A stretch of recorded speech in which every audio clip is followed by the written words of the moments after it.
بسم اللہ الرحمن الرحیم۔ ہو جائیں گے جب خاک تو انصاف کرو گے۔ میں ارشد کرملائی، پاکستان آرمی افسر 7 Punjab regiment, P a number 23232۔ اس سے پہلے گزشتہ 37 سال سے میں جی ایچ کیو میں اور صدر صاحبان کو اور وزیر اعظم صاحبان کو جو بھی تبدیل ہوتے ہیں اقتدار اعلیٰ، میں ان کو ایک درخواست دیتا ہوں اور اپنا کیس پیش کرتا ہوں۔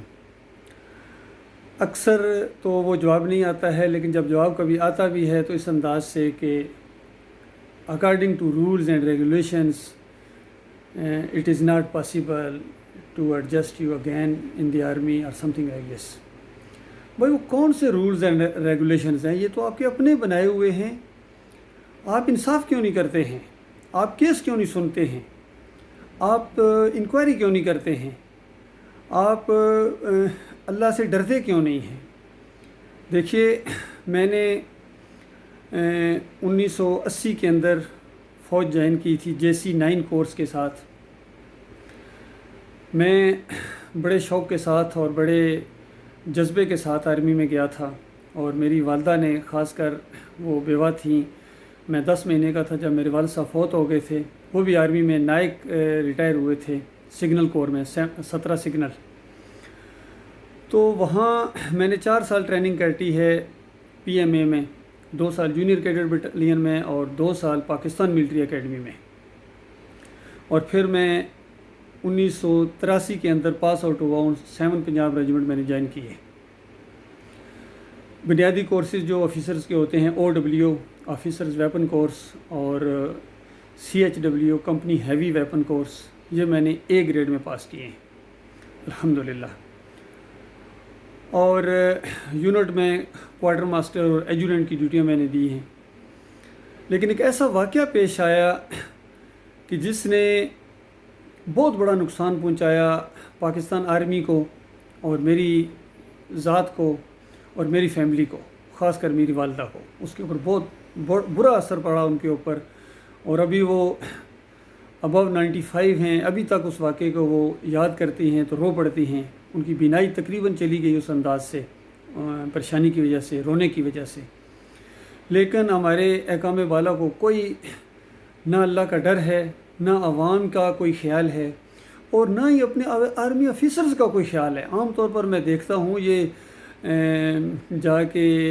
تسلیاں دیتے رہتے ہیں، کبھی شہداء کے وارثین کو، کبھی دوسروں کو۔ تو میں بھی تو آرمی افسر ہوں،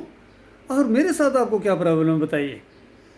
تو لہٰذا میرا کیس بڑا سادہ ہے، میرا کوئی میڈیکل کیس نہیں ہے، میرا خالص ایک نظریاتی معاملہ تھا، خیر خواہی کا معاملہ تھا، نہ صرف امت مسلمہ کے لیے بلکہ پاکستان کے لیے اور افواج پاکستان کے لیے۔ لہٰذا میں دوبارہ ایک جنٹل ریمائنڈر اپلوڈ کر رہا ہوں جنرل باجوہ کے لیے، آرمی چیف،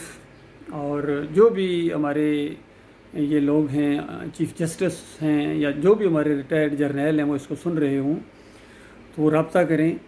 بات چیت کریں میرے سے، اور کیس کو سمجھنے کی کوشش کریں۔ اسی میں آپ کی خیر خواہی ہے۔ بہرحال میری زندگی تو جس طرح بھی ہے وہ گزر رہی ہے، اور میں بالکل پوری طرح مطمئن ہوں الحمدللہ، اس انداز سے کہ میں نے ایک خیر خواہی کی ہے اپنے قوم کی، اپنی فوج کی، اور ان کو ایمان مضبوط کرنے کے لیے کہا تھا کہ دیکھو اللہ کے اوپر ایمان کو مضبوط رکھو۔ اور خاص کر ہمارے جو بھی جوان ہوتے ہیں یا آفیسرز ہوتے ہیں، ہمارے اسی معاشرے کے نکلے ہوئے لوگ ہوتے ہیں۔ یہ اور بات کہ ٹریننگ کے بعد تھوڑا سا ایک مختلف انداز ہو جاتا ہے، لیکن نظریات تو وہی ہوتے ہیں جو چھٹیوں میں جاتے ہیں اسی معاشرے کے اندر، اسی رسم و رواج کے اندر، اور اس میں جو شرکی عقائد ہیں اس کے اندر لت پت ہیں، پھر فرقوں کے اندر بھی ہیں۔ ظاہری بات ہے، ہمارے جتنے فوجی بھائی ہیں کہیں نہ کہیں جو بھی اپنے گھروں میں علاقے میں جا کے، یا تو ان کا دیوبندیت سے تعلق ہے، یا بریلویت سے تعلق ہے، یا اہل حدیثیت سے تعلق ہے، یا شیعہ برادری کے ہیں، حتیٰ کہ اب تو قادیانی بھی ہیں، سکھ بھی فوج میں چلے گئے ہیں۔ تارا سنگھ پاس آؤٹ ہوا ہے، افسر بنا، اب میرے خیال میں کرنل ہوں گے وہ۔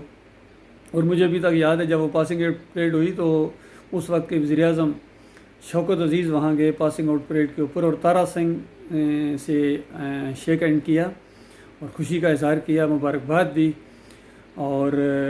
تارا سنگھ سے پوچھا کہ اب تم کیسا محسوس کر رہے ہو؟ اس نے کہا میں بہت زبردست محسوس کر رہا ہوں، کیونکہ میں پاکستان آرمی کا افسر بن گیا ہوں، اور اب ایک ہی شوق ہے کہ جس طرح میں پہلا پاکستان آرمی کا سکھ افسر بنا ہوں، اسی طرح پہلا سکھ شہید بھی میں بننا چاہتا ہوں، میں تاکہ جان دے دوں اور میں سکھ شہید کہلاؤں۔ تو آپ غور کیجئے اللہ کے بندو،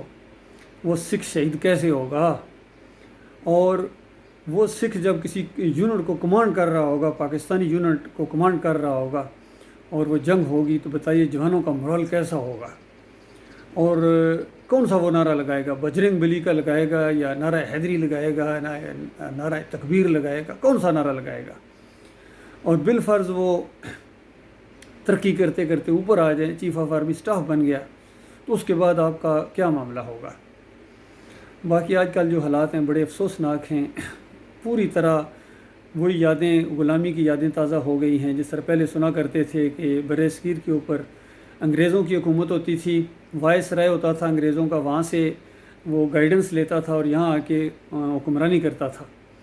تو بالکل تھوڑا سا انداز مختلف ہوا ہے، پھر وہی سسٹم شروع ہو گیا ہے۔ اب یہاں کے حکمران انگلینڈ میں جا کے بیٹھ گئے ہیں، تو ظاہری بات ہے انگلینڈ والوں نے ان کو، برطانیہ والوں نے ان کو سہولتیں دی ہیں، بڑے بڑے فلیٹ دیے ہیں، موقع دیا ہے، تو وہ کیسے یعنی چاہیں گے کہ وہاں سے ان کو نکال دیا جائے؟ تو وہاں بیٹھ کے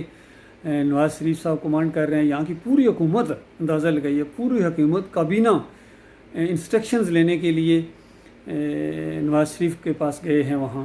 برطانیہ میں، اور حکومت کس کے اوپر ہو رہی ہے؟ پاکستان کی۔ تو بتاؤ پاکستان کی حکومت کا ہیڈ کوارٹر کہاں ہوا؟ برطانیہ میں۔ تو سوچو اللہ کے بندو، اتنی سادہ سی بات آپ کو سمجھ میں نہیں آ رہی ہے؟ پھر کتنی بڑی مداخلت ہوئی ہے،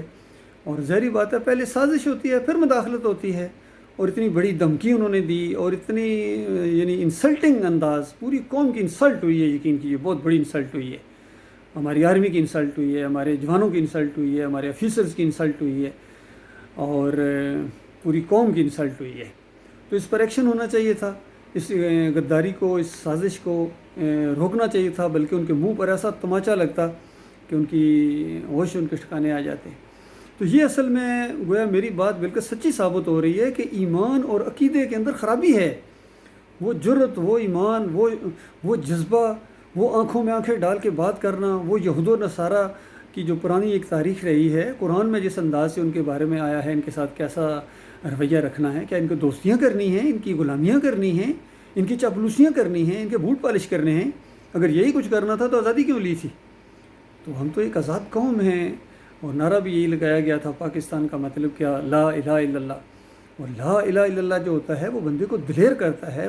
بہادر بناتا ہے، اور آزاد کرتا ہے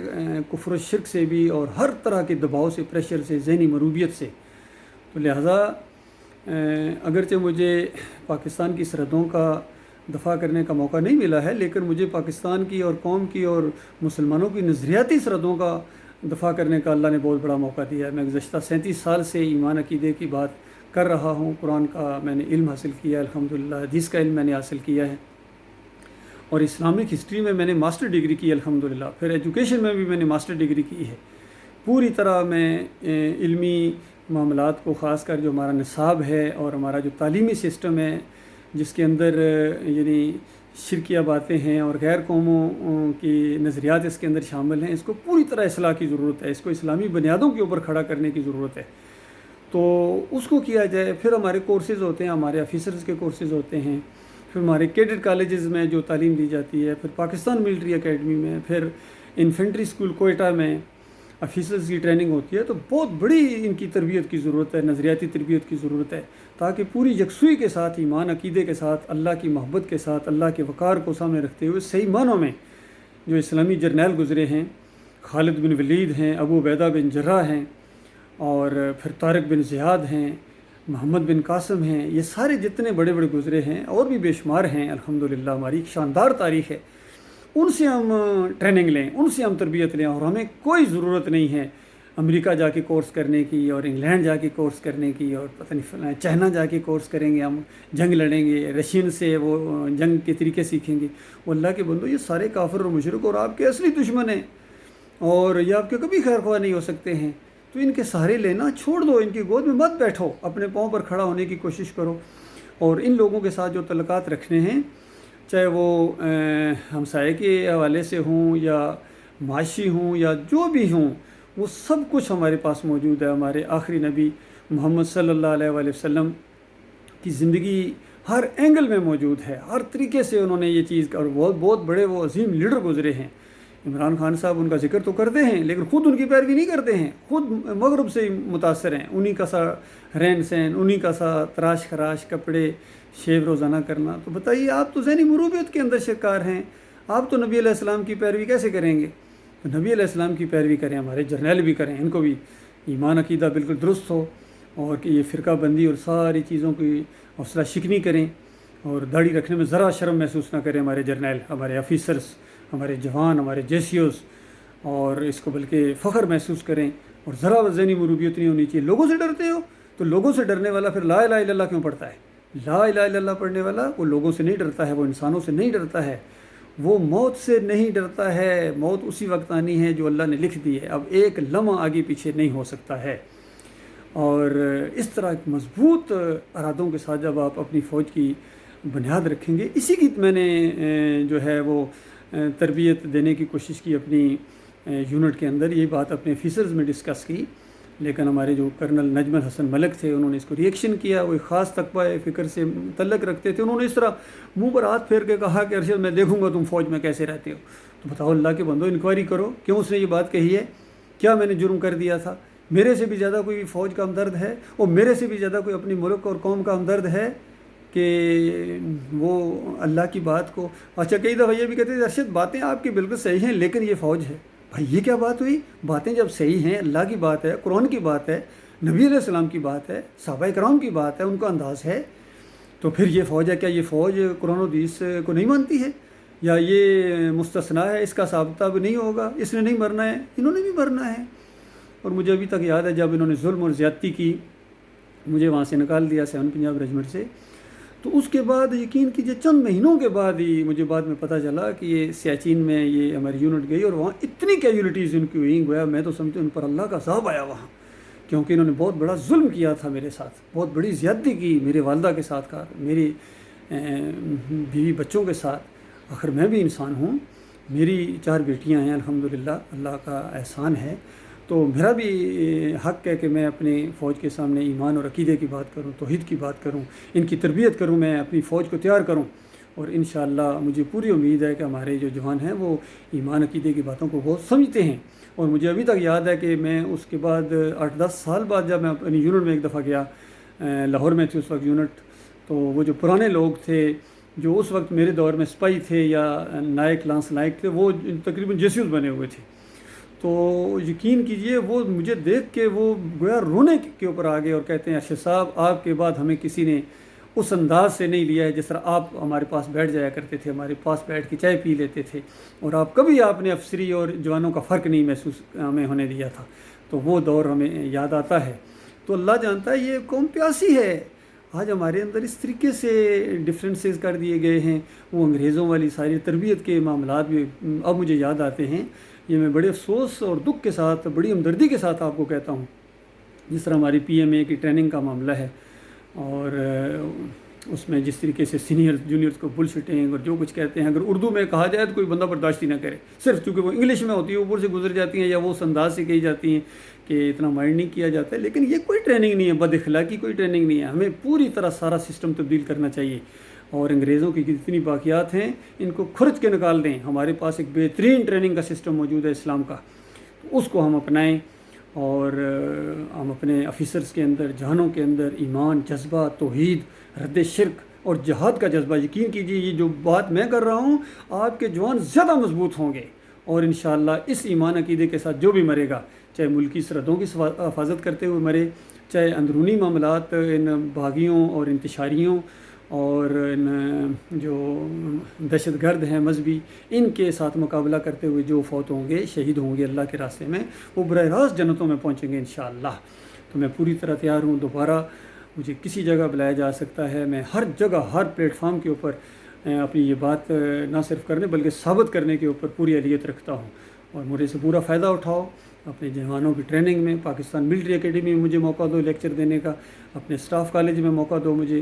اور کیڈٹ کالجز میں ایک میں موٹیویشن اسپیکر ہوں الحمدللہ، اللہ نے مجھے صلاحیت دی ہے، اور یہ صلاحیت صرف اور صرف ایمان کی وجہ سے میرے اندر آئی ہے، اللہ نے دی ہے، میرے مالک نے مجھے دی ہے، اور انشاءاللہ ایک مضبوط فوج، اللہ کے بندوں ہم ایٹمی پاور ہیں، کوئی معمولی بات ہے، کمانڈو دستے ہیں، زبردست ہماری فوج ہے، میں فوج کو اندر سے جانتا ہوں، اور میں اپنے سویلین بھائیوں کو بھی کہہ دوں کہ یقین کرو فوج کبھی غیر ضروری مداخلت نہیں کرتی ہے، سیاست کے اندر نہیں کرتی ہے، یہ حالات بن جاتے ہیں، زبردستی گھسیٹتے ہو ان کو، اور فوج کبھی ایسے آدمی کے اوپر دہشت گردی کا الزام نہیں لگاتی ہے، باغی کا الزام نہیں لگاتی ہے، غداری کا الزام نہیں لگاتی ہے، جو صحیح معنوں میں پاکستان کا خیر خواہ ہو، ہمدرد ہو، اور محب الوطن ہو، اور